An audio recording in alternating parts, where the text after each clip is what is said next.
Welcome to ABC campus. आज हम CA का सब्जेक्ट कैफ 4 उसमें बिजनेस लॉ का सब्जेक्ट है, इसकी ओरिएंटेशन को डिस्कस कर रहे हैं स्प्रिंग 2022 की अटेम्प्ट को फोकस करते हुए। तो इसमें हम सिलेबस, उसकी ग्रेड और प्रीवियस टीम के साथ ब्रीफली कंपैरिजन को डिस्कस करेंगे।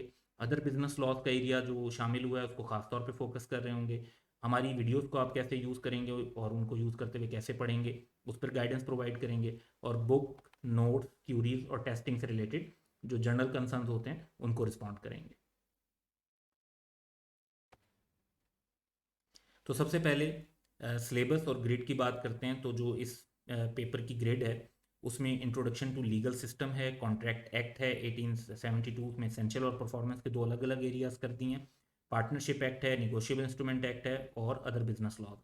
अगर इसको जो प्रीवियस सिलेबस था कैफ 3 बिजनेस लॉ का उसके साथ हम कंपेयर करते हैं तो इंट्रोडक्शन टू लीगल सिस्टम तकरीबन सेम है। जो कॉन्ट्रैक्ट एक्ट है ये काफ़ी हद तक रिड्यूस हो गया।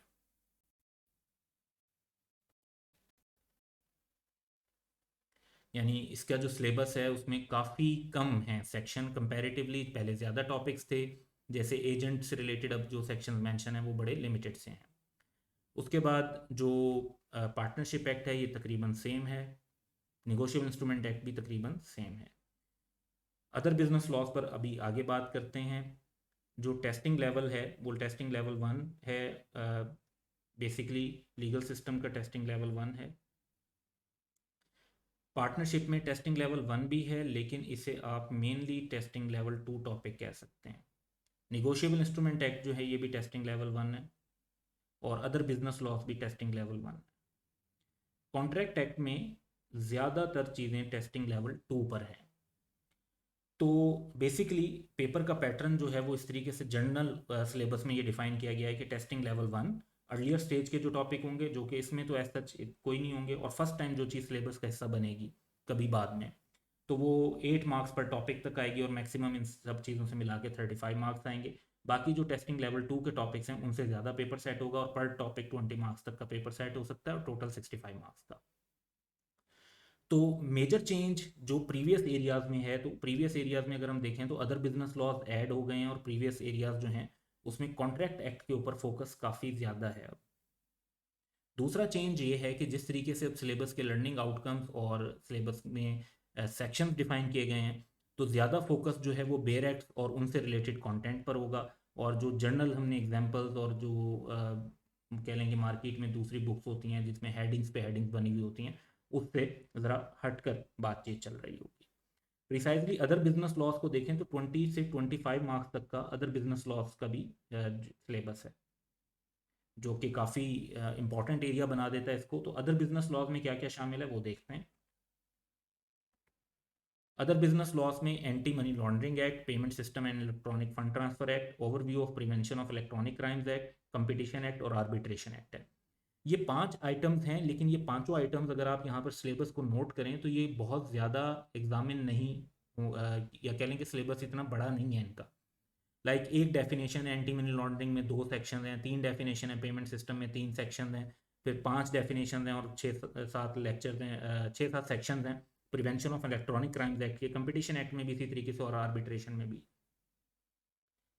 तो ये सारा एरिया जो अदर बिजनेस लॉ से रिलेट करता है, ये ऐसा एरिया है जो आप इजीली जो है 8 to 10 डेज के अंदर कवर कर सकते हैं। यानी हर एरिया को अगर आप एक दिन भी दे देंगे तो that would be enough to cover it, और अगर उसकी फिर फर्दर प्रैक्टिस करनी है तो एक दिन और दे दें। तो ये बहुत ज़्यादा एरिया नहीं है, आल्दो न्यू चीज़ें हैं तो उस वजह से इसको आप कह लें कि थोड़ी सी डिफ़िकल्टी हो सकती है, बट अदरवाइज़ ये चीज़ें इम्पॉर्टेंट भी हैं और ये चीज़ें जो हैं आपको सिलेबस में कवर करने में बहुत ज़्यादा प्रॉब्लम नहीं आएगा।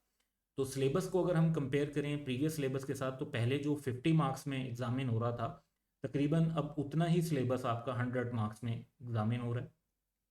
तो हम थोड़ी सी ज़्यादा डिटेल्स को देखेंगे। पहले जो तरह सा सिलेक्टिव स्टडी स्टूडेंट्स कर लेते थे और उसके बावजूद पास होना पॉसिबल होता था, उसको आपको थोड़ा सा रिव्यू करना पड़ेगा।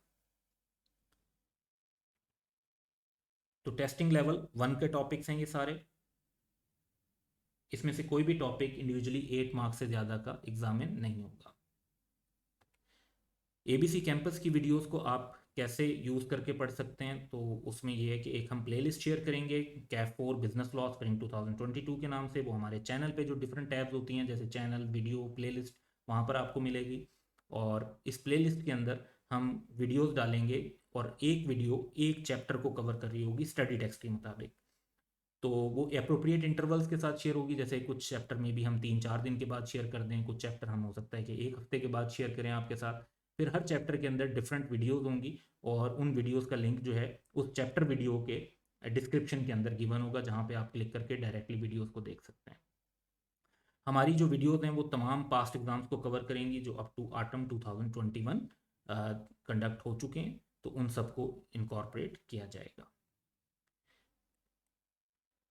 इसके बाद बुक आपको आई कैप का स्टडी टेक्स्ट ही यूज़ करना चाहिए लेटेस्ट। इसके साथ साथ आई कैप की वेबसाइट को चेक करते रहें कि एग्जाम स्पेसिफिक गाइडेंस अगर कोई इशू होती है या स्टडी मटेरियल की करेक्शंस कोई बताई जाती हैं तो उसके मुताबिक अपने स्टडी टेक्स्ट को अपडेट कर लें।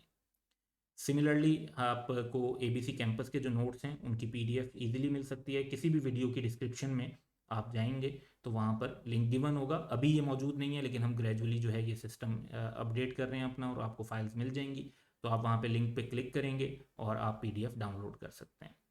लिमिटेड क्यूरीज की सपोर्ट भी अवेलेबल है, लेकिन ये ध्यान में रखें कि ये लिमिटेड है, हम तमाम क्यूरीज को रिस्पॉन्ड नहीं कर सकते टाइम जो है कि अवेलेबिलिटी की बेस पर। तो जितनी हम रिस्पॉन्ड कर सकेंगे क्यूरीज जिस तरह से टाइम पे, उस हिसाब से कोशिश करेंगे।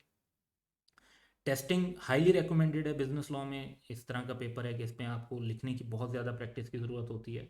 तो हम तो टेस्टिंग सर्विसेज अभी ऑफर नहीं कर रहे, लेकिन हम लाजमी आपको सजेस्ट करते हैं कि आप किसी भी रिलायबल इंस्टीट्यूट, कॉलेज, स्कूल या जो ऐसी सर्विस है जो कि CA की प्रॉपर टेस्टिंग ऑफर कर रही हो, वहाँ पे ज़रूर उस टेस्टिंग सर्विस को यूटिलाइज़ करें और जो फीडबैक है उसको इनकॉर्पोरेट करें, ताकि आपकी जो अंडरस्टैंडिंग है वो इम्प्रूव हो और एग्ज़ाम में आप बेहतर परफॉर्म कर सकें। That's all for today. Have a good day.